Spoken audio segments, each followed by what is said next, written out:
Բարև ձեզ, Բուն TV եթերում ֆանտաստիկ ոդքասթն է, որի շրջանակներում մենք խոսում ենք գիտաֆանտաստիկ գրքերից, համակարգչային խաղերից, ֆիլմերից, կոմիքսներից, այսինքն այն ամենից, ինչ կարող է հետաքրքրել գիքերին։ Ու այսօրվա մեր հյուրը իսկական խաղերստեղծող է, game developer, ինժեներ, ծրագրավորող, հա։ Բագրատ Դաբաղյանը, բարև Բագրատ ջան։ Բարև Արման ջան, շնորհակալություն շատ հրավերի համար։ Ես էլ եմ շնորհակալ, որ եկար։ Մենք որ փոքր երեխա էինք, Nintendo-ով խաղ էինք խաղում, դե ոնց որ ցանկացած երեխա խաղալու ընթացքում ինչ որ մտածում էինք, ես մի քիչ մեծանամ, ես էլ եմ խաղեր ստեղծելու ու ոնց էինք պատկերացնում այդ խաղ ստեղծելը, տետրերի մեջ ինձ կերպարներ էինք նկարում, այդ կերպարը ոնց է շարժվելու, ինչ բոսերի հետ է կռվելու, ինչ թշնամիներ, ինչ լեվելներ է գնալու, ասես լեվելներով նկարում էինք։ Շատ པարզ էինք պատկերացնում, էլի խաղ ստեղծելը։ Բայց ասենք մի քիչ որ խորանում ես հասկանում, որ դա շատ բարդ գործ է։ Համակարգչային խաղի ստեղծումը շատ դեպքերում հիմա արդեն, երբ որ մեծ պրոյեկտների մասին է խոսքը գնում, ինքը կինոից է շատ ավելի դժվար է։ Հա, հաստատ շատ է բարդացել, ամեն ինչը շատ է ու sense գործիքներն էլ մարդկանց քանակն էլ ավելի շատ պետք կլինում, բայց դա մեկը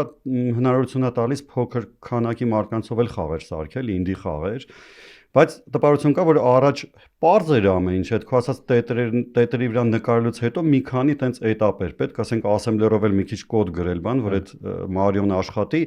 այսինքն ամեն ինչը པարզ էր, բայց գործիքներն էլ էին քիչ ու գիտելիքներն էլ էին քիչ, դրա համար կարող է բարդությունը մեկան նման էր առաջ։ Հա, բայց հիմա շատ ավելի Կինոյի նման, կինոն էլ է, չէ, շատացել, բարդացել։ Կինոն դու մի անգամ նկարում ես ինչ որ կադրեր, հետո մոնտաժում ես եւ այլն, խաղը այդ կադրեր նկարելը դա գործընթացի մենակ մի փոքր էտապն է։ Հա, հաստատ, հա։ Այնտեղ սկսած, չգիտեմ, իր դվիժոկի ստեղծումից, եթե առանձին հա, մինչև սա այդ ասետներ, այդ հա, հաստատ ու խաղերը այդպես տարբեր են, չէ՞, կանոնիկ AAA խաղեր, ասենք ինչ որ God of War-ի նման, որտեղ 1000 հոգի մարդ է կոպիտ ասած աշխատել, ու կան ինչ որ Hollow Knight-ի նման խաղեր, որտեղ մի քանի հոգի մարդ է աշխատել, թեկուզ պատրաստի engine-ով, ու պարզ չէ, էլի value-ն ինչքան է տարբեր։ Ես իմ երեխուս էլ եմ ասում, նա ինձ 1000 հոգի մարդ է աշխատել, այստեղ 3 հոգի մարդ կամ 4, բայց Hollow Knight-ը նենց տպարություն է, որ ավելի թանգարանի էքսպոնատ է, քան ասենք God of War-ը։ Բայց God of War-ը շատ եմ սիրում, ասենք ավելի արվեստի գործ։ Հա, արվեստի գործ է ու նրա համար պարզ չի ոնց է պետք խաղ սարքել, շատով թե քչով։ Հա, ինչ որ համեմատության բան չկա։ Shadow Matic-ից արի խոսենք։ Բագրատը Shadow Matic-ի կարելի ասել համահեղինակն է ու ինժեներ տենց, հա։ 2015 թվականին Shadow Matic-ը, որը հայկական համակարգչային խաղ է, Apple-ի մրցանակին արժանացավ։ Հա, այդ Apple Design Award-ը իրանք ամեն տարի ինչ որ Apple-ի ու խաղերի տալիս են։ Դա տենց ամենա երևի ոնց որ հիշվողն է, իրականում շատ տարբեր մրցանակներ են ստացել, տենց Best Technical Achievement-ից, Best Game Art-ից տարբեր երկրներում տարբեր տեսակի, բայց Apple Design Award-ը ուղղակի տենց հայտնի է, որպես տենց պուճուրիկ ինչ որ Oscar-ա, ոնց որ, բայց mobile խաղերի ոլորտում կարելի ասել։ Դե mobile խաղերը հիմիկվա gaming ինդուստրիայի քանի տոկոսն են։ Հա, շատն են, բայց ասենց ասեմ, իմ ամենասիրած ոլորտը չի, ասենք եթե հնարավորություն ունենայի ոչ mobile խաղեր։ Ցանկացած գեյմերի հարցնումս առաջինը է դա ասում։ Բայց mobile-ի վրա խաղեր մեկը խաղացել եմ, ասենք ինչ որ Plants vs Zombies-ել եմ սիրել, ինչ որ տարբեր տեսակի։ Ես օրինակ մեծ հաճույքով Vampire Survivors եմ խաղал։ Հա, ես եմ խաղացել, բայց ինքը չնայած PC խաղ է, բայց mobile-ի վրա էլ կա։ Հա, Osmos-ն օրինակ շատ լավ օրինակ mobile-ի վրա լավ խաղ է, շատ էի սիրում։ Հա, մի քիչ այսինքն որ մտածենք պետք է կապ չունենա մեծ էկրանի վրա այս խաղում թե փոքր էկրանի վրա, mouse-ով, controller-ով թե touch-ով, բայց ինչ որ ոլորտները մեկը մի քիչ տարբեր են երևի, կարելի ասել։ Ի վերջո մեկը gaming-ային փորձառությունը հենց այդ կամ բան controller-նա կամ mouse-ով բանովն է, չէ՞, ստեղնաշարովն է, դրան ենք մենք սովորել։ Ու որ ասենք իմ ընկերներից մարդ կար, որ պահի տակ հեռախոսով դնում, չգիտեմ, Diablo էր խաղում։ Ես ասում եմ, ես այդ խաղը պղծում էլի, ասենք հա, մեծ էկրանի վրա ասես։ Հա, այդ կա, նույն ձևի, որ ասենք որ շութերներ են խաղում հեռախոսերը, ասում եթե ժամանակ ունեք շութեր խաղալու, դենց ավելի լավ չի, ասես մեծ մոնիտորի վրա, ինչ որ դենց ավելի լավ էքսպերիենսով, mouse-ով, ավելի քիչ auto aim-ով։ Հա, այսինքն ինչ որ խաղերի տեսակ կա, որ ուղղակի օպտիմալ չի հեռախոսի վրա խաղալ։ Հա, նույն ձևի օրինակ Shadowmatic-ն էլ հակառակը, մենք ուզում ենք PC վրա port անենք, ու կարող է մի օր պետք է անել, ուղղակի ժամանակ չի երիքում կամ մեկին խնդրել անի, բայց ոնց որ touch-ով այդ խաղը օրինակ ավելի լավ է խաղալ, քան mouse-ով երևի։ Դե հա ինքը հենց հատուկ ու ինչ որ հա, կա ինչ որ ոլորտ, որը երևի mobile-ինն է։ Աջակցությունը շարունակվում է, չէ՞, հիմա Shadowmatic-ի։ Մենք ցավոք հա, ասենց մի քիչ այդ բիզնեսով լավ չենք զբաղվում, այսինքն պետք է support անել, update-ներ անել, մենք մենակ technical update-ներ ենք անում, որ ուղղակի storage չկորի, որովհետև ինչ որ ֆանատներ կան, որ ուղղակի մեզ կգան կուտեն, որ չաշխատի, ասենք iPhone-ի տակ։ Իրական տենց լմա Չինաստաններից կամ տարբեր տեղերից ինչ որ գրում են, որ բախի նոր level-ներ չկա բան։ Հա, լավ կներ մի քիչ այդ ավելի ավտոմատիզացված լիներ, որ դուրս գար ու աշխատեր այդ մեխանիզմը։ Իսկ Տրիադան ունի, ասենք, նոր պլաններ խաղերի հետ կապված, եթե ասենք ինչ որ գաղտնի պլաններ են։ Հա, չէ, արդեն գաղտնի չեն, մենք Digitech-ին տենց ինչ որ կիսատ-պրատ ինչ որ բաներ ցույց տվեցինք, մենք մի հատ նոր խաղի վրա ենք աշխատում, ինքը մի քիչ ավելի քիչ art house խաղ է, ավելի կարող է ասենց, նո ոչ թե խուժան խաղ, ավելի բիզնես խաղ է, ասենց ասեմ, կոմերցիոն, հա, դրան բաց չի ինչ ասել, հա, մենք որոշել ենք տենց reinvent անենք այդ այսօրվա շատ տարածված խաղերից տեսակից մեկը, այդ ինչ որ match 3 հոտ խաղերը, տենց երաչափ սարքենք։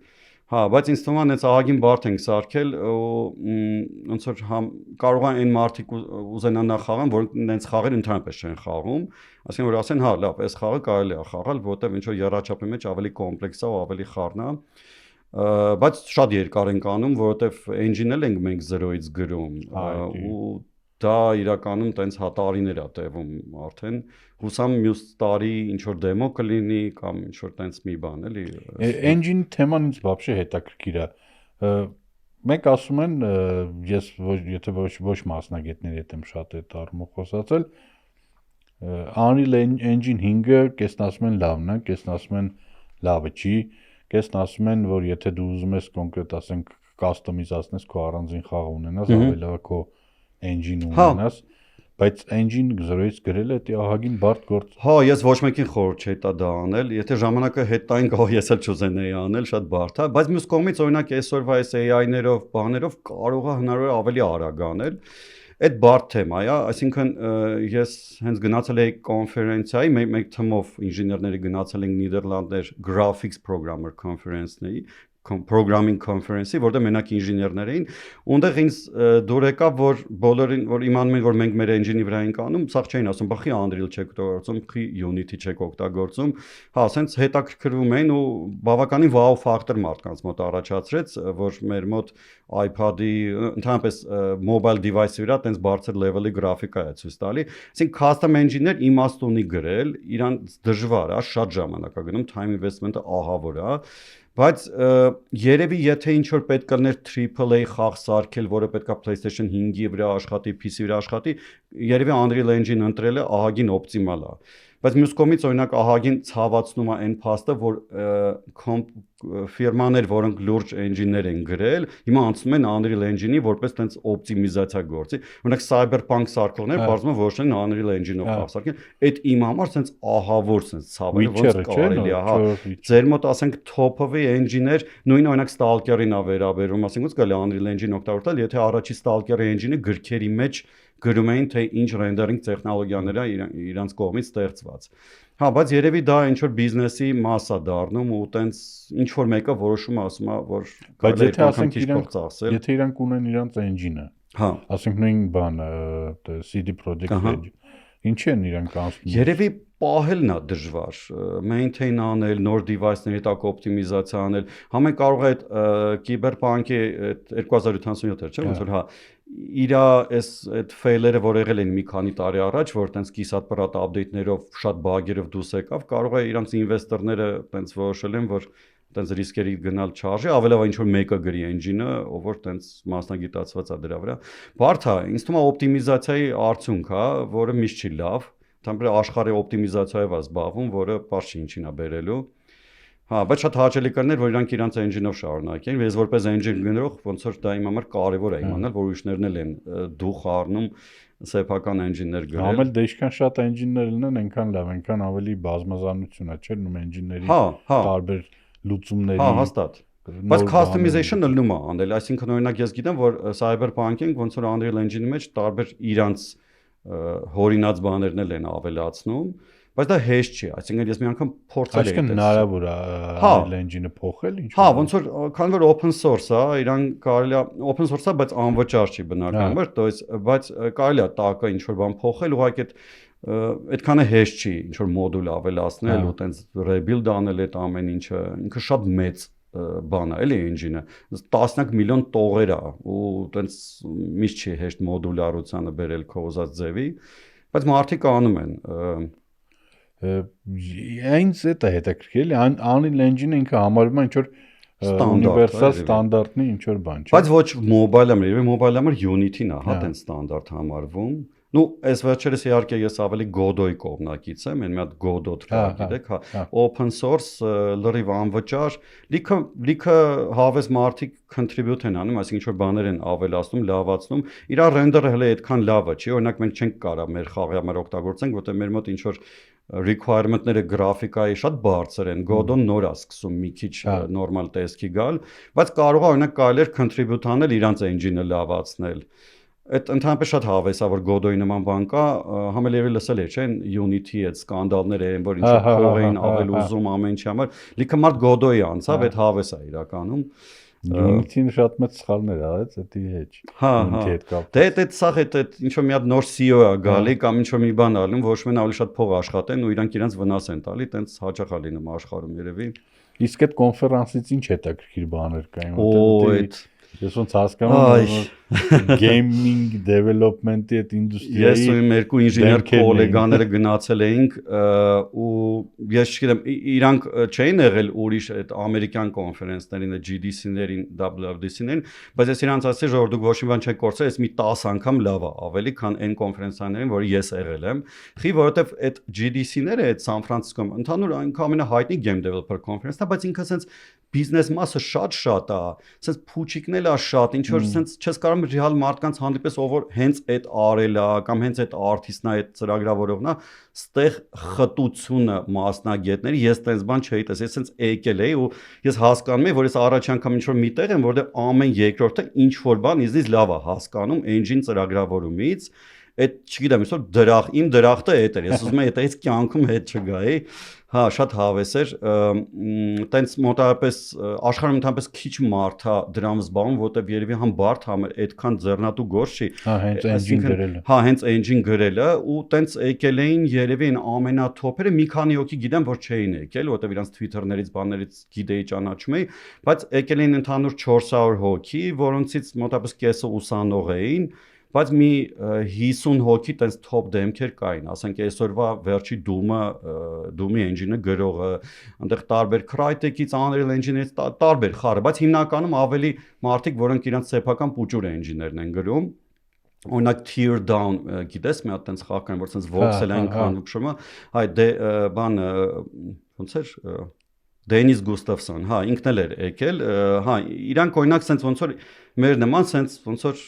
գժի նման դրած իրանց engine-ն են գրում, այդ շատ է դզում, sense հանդիպում ես մարդկանց, որոնք հա, sense քո ալիքի վրա են,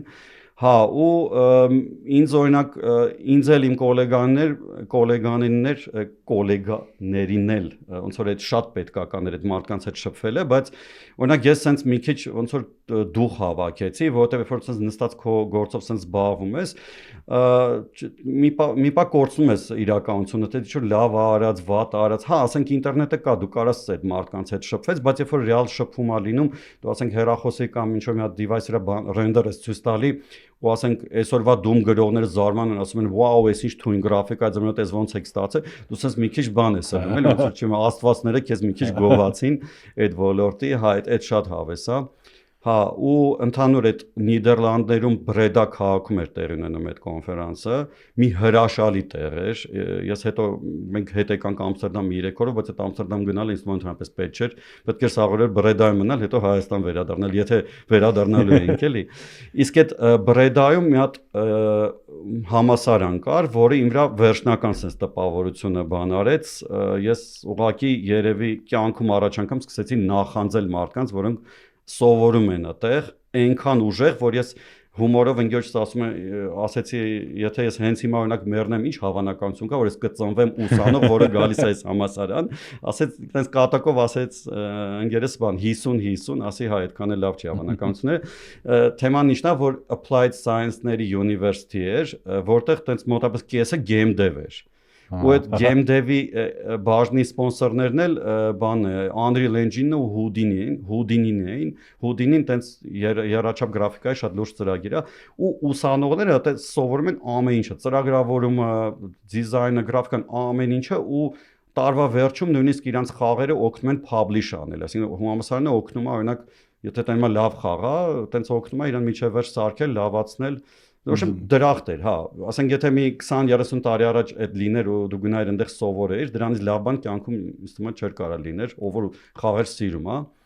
հա, ու բարձրաց էժան էր, օրինակ տեղացիների համար 3000 եվրո էր տարեկան այդտեղ սովորել, այդ ասենք Հայաստանի գները համեմատելի չի։ Հա, արտասահմանցիների համար 12000 եվրո էր, բայց մեկը էլի ես իմ ինչ թիվ չի, ասենք, ու հա, եթե ուզենար։ Ես իմ հա, կարելի է, հնարավոր, ես ծնողները կկարողանան լիքը երեխեքին ուղարկել այնտեղ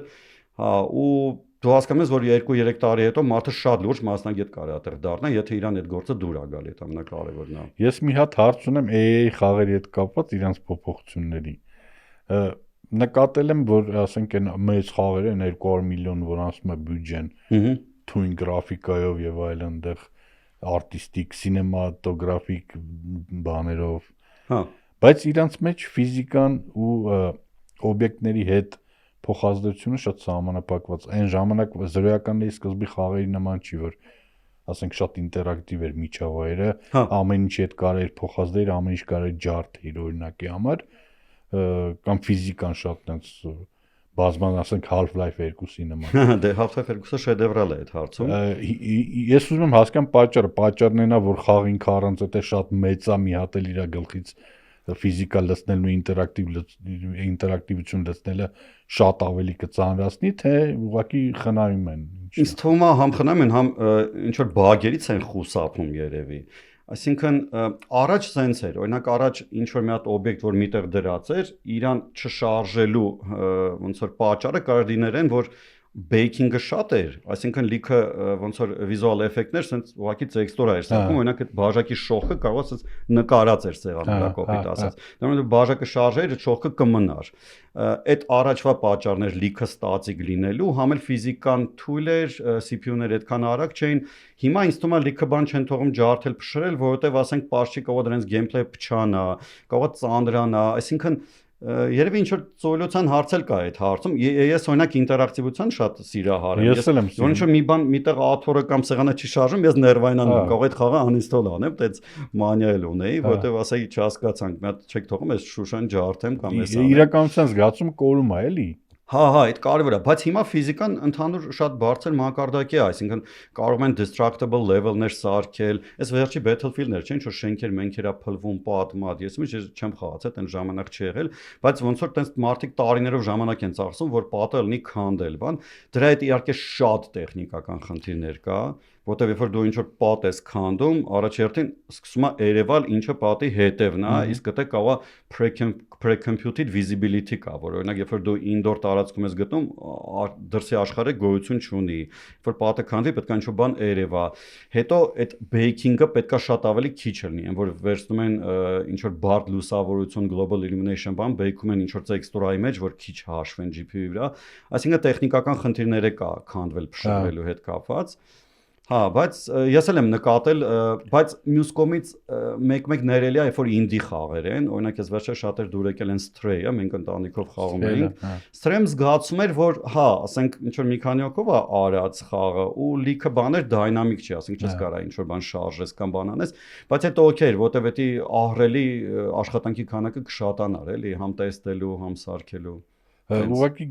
հենց այդ քանդելը երկու տարբերակ է, չէ՞, մեկը որ ինքը նախորոք արդեն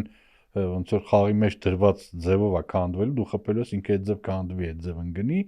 ու երկրորդը որ դվիժոկ ինքը հաշվարկել է թե դու ոնց ես խփես, ֆիզիկայի այս ձև քանդվի կամ այն ձև քանդվի, այսինքն լրիվ ֆիզիկայի հիման վրա էլի։ Այդ առաջինը շատ է հանդիպում, առաջինը ցանկացած խաղում կա, ասենք ինչ-որ բան քանդում ես, պրոստը ինքը արդեն սկրիպտավորված քանդվել է։ Հա, իհարկե, հա, այդ Իսկ շատ է։ այն մյուսը սկրիպտավորված չի, ինքը պրոստը այդ օբյեկտ է, ինքը ունի այդ ֆիզիկական հատկությունը, դու իր այդ փոխազդես այդ ձև, ինքը իրան այդ ձև կպահի։ Հա, հաստատ, բայց Half-Life 2-ն է շատ լավ օրինակ։ Բայց Half-Life 2-ի մեջ էլ ուղղակի տենց համել լավ հիշվել է ինձ թվում է, մի քիչ այդ նոստալգիկ էֆեկտն էլ կա։ Half-Life 2-ի մեջ շատ բան է ստատիկ։ Ուղղակի քանի որ առաջ անգամ հանդիպում էր ինչ որ sense ящикներ, որ կարելի է ջարդել, բոճկաներ ջրի մեջ գցել, sense լողում էին բաներն, այդ ամենից տպավորություն է թողել, որ sense հիշվում է մի տեսակ, որ սա է ինտերակտիվ։ Բայց հիմա որ նայես, հա, ահագին ստատիկ է ու տենց ուղղակի չգիտեմ, երևի դրա վրա շատ շեշտ չի դրվում հաճախ։ Այս տարբերությունը հենց սկրիպտի ու սիմուլյացիայի միջև, էլի։ Հա, դե սկրիպտը, то есть, այսինքն սկրիպտած ֆիզիկան սենց է, ինչ որ մի հատ երաչափ ծրագրով, ինչ որ բարդ հաշվում են, թե այս ոնց կքանդվի, սենց կփշրվի, ինչ որ ձև այդ անիմացիան, այդ particle-ների, բաների միտեղ save անում, ինչ որ ֆայլի մեջ, կարային դաժե այտենց տեքստուրաների փոփոխությունը երևի save անեն ու հա, ոնց որ ու կարան նույնիսկ մի քանի տարբերակ անեն այդ փնջը, անպայման չի մեկ ու քեզ կթվա, որ ինտերակտիվ է, որ այս կողմից խփեցիր սենց, քանվեց այն կողմից սենց, բայց ֆիզիկա չի իրականում։ Տենց կա, դե հիմնականը երևի ֆիզիկայի զգացողությունը խաղերի մեջ սկսեց առաջանալ այդ ragdoll-ների ժամանակ, երբ որ ինչ-որ մի հատ պերսոնաժ սենց անգնում գլորվում է կամ սենց ոնց որ այդ ragdoll-ը բանա, չէ՞, ոնց է անգլերեն թարգմանում այդ կուկլնի այդ բան են ասում, հա դրան այդ հայերեն այդ բառը չգիտեմ ոնց է, տեխնիկային, հա, անիմացիա, ասենք, հա, այսինքն որ իրար կպած ինչ-որ մասեր, տարբեր սենց իրար ֆիզիկայով ձգում են, բան են անում դրանից շատը տենց ֆիզիկան երևի սկսեց տպավորություն թողել, էլի նույն Half-Life 2-ից, երբ որ այդ ragdoll-ները հայտնվեցին, Havok էր կոչվում ֆիզիկայի engine-ը։ Հա, ու հիմա օրինակ ֆիզիկայի engine-ներ Havok-ը ոնց որ թե չկա, չէ, խաղերի մեջ տենց։ Ես տեսել եմ որ խաղը միանալուց Havok գրվի միտեղ։ Դե չէ, վերջան։ Ոնց ես չեմ հիշում, physics-ը կա Nvidia-ի անվճար open source-եր կա, օրինակ մենք Bullet-ն ենք օգտագործում, բայց կարող է Jolt-ի անցնենք, ինչ որ բարձրացում մի հատ տենց անվճար ֆիզիկա կա։ Հա, օրինակ ֆիզիկան մենք չենք գրում։ Մենք մեր նոր engine-ի մեջ ֆիզիկան օգտագործում ենք բաց open source դրած ինչ որ լավը, որը մի քիչ մոդիֆիկացիա անելով լուրջ խաղերի մեջ են օգտագործում, ասենք GTA-ի մեջ է օգտագործած Bullet-ը, ինչ որ որոշակի փոփոխություններով։ Այդ զրույց գրելը շատ դժվար է։ Ֆիզիկան գրելը вообще բարդ կլինի։ Հա, առանձին գործ է ուղղակի։ Ասենք ես պետքա մի 5 տարի ոչ թե rendering գրեի, այլ ֆիզիկա ուսումնասիրեի։ Թե ֆիզիկա մի քիչ գիտենք, թե զոցիչնի մի երկու կուրս սովորել եմ ֆիզիկա, բայց ուզում ասեմ, այդ դժվար չէ, այսօրվա AI-ներին կարելի է հարցնել, ասենք, ինչն է ֆիզիկայի մեջ կարևոր, ասենք այդ rigid body, soft body բան, կարելի է այդ գիտելիքները շատ շուտ ձեռք բերել, բայց դե թե ոնց օպտիմիզացիան էլ է դա հարցը։ Այսինքն սկզբից որ ֆիզիկա գրես, ուղղակի մի 100 անգամ դանդաղ կաշխատի, քան այսօրվա խաղերի մեջ ու կիրառելի չի լինի։ Իսկ էդի մասած տարբերակը, որ լրիվ սիմուլյացիա լինի, էդի ուղղակի զուտ տեխնիկական առումով ինքը իրագործելի է, բայց հաշվարկային առումով շատ մեծ շատ ծանր է, էլի, օրինակ այդ tear down-ը տենց բան է փորձել անել ու արել է, այսինքն այնտեղ սենց voxel-ային աշխարհ է, հենց կոնֆերենցիային այդ Breda-ում մարդը պատմում էր, որ ասենք ինչ որ այսքան միլիարդ voxel է, մեկը մյուսին կարա տաքացնի, մեկը մյուսի վրա ընկնի, ոնց որ փուճուր, մեծ չափի մոլեկուլներ են, էլի։ Ու հա հազիվ օրինակ այդ tear down-ը մեկը ասեն շատ voxel-ային, այդ քառակուսիները մեծ են ահագին ու այդ ոնց որ այսօրվա լիմիտն է, այսինքն desktop PC-ին չի կարա դրանից ավել իսկական սիմուլյացիա անի։ 3D-ով անես, դա ուղղակի չի ձգի։ Հա, այսինքն եթե համակարգիչները միլիոն անգամ արագ լինեն, բայց կարող է միլիարդ անգամ պետք է արագ լինեն, որ տենց լրիվ մեզ մատրիցայի մեջ զգանք էլի խաղի մեջ։ Ես տենց էի պատկերացնում, մի դեպ ասենք ապագայի գեյմինգի, ինչ որ պահի, որ կարող ասենք ոչ թե լինի տունը քո կոնսոլով կամ քո կոմպով խաղաց, այլ ինչ որ մի հատ մեծ սերվեր քաղաքի մոտակայքում դու զուտ կպնես սթրիմինգով խաղաս ու ինքը այդ հաշվարկներն անի էլի սերվերը։ Հա, ստեղ իրականում երկու հարց կա, մեկը պինգի հարցն է, օրինակ ինչ որ տենց competitive, այսինքն սպորտային շուտերների մեջ, Quake-երի մեջ դա չի լինի անել, որովհետև ինչ որ մինչև սերվերը հաշվի ուղարկի արդեն մի 100-200 միլիսեկունդ կանցնի։ Խփած կլինի։ Հա, արդեն խփած կլինի։ Երկրորդը ստեղ հարցը առաջանում թե ինչքանով է այդ հաշվարկները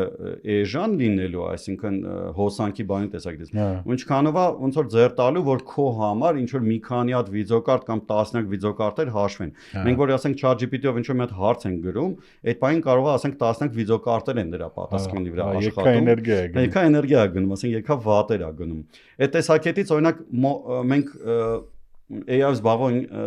ծանոթներ ընկերներ հաճախ ինձ հարցնում են, ասում են, բայց mobile-ի համար graphics engine գրելը ակտուալ է, բայց ինչ որ էս AI-ները արդեն վիդեո են գեներացնում, ասում դե նայեք, օրինակ հեռախոսի բյուջետը հոսանքային, այտենց մի 4-5 վատ է։ Եթե մենք PC վրա կարանք մեզ այտենց շռայլություն թույլ տանք, այտենց 300 վատանոց վիդեո կարտով խաղեր խաղանք, հեռախոսի ու ընդհանուր պլանշետները այտենց 2-3 վատից ավել չեն օգտագործում, որ բեթրին շատ շուտ չնստի։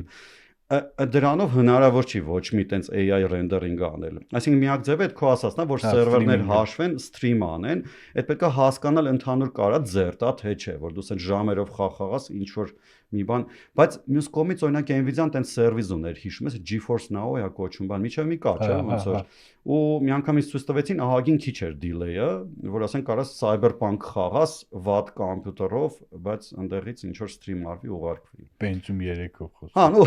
երևի ինչ որ կոմպապետ, որը գոնե այդ H264-265 սթրիմերը նորմալ դեկոդ անի,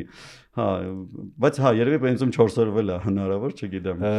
Քանի որ մեզ մնաց 5 րոպե, ինչ արագ է թռնում ժամանակը։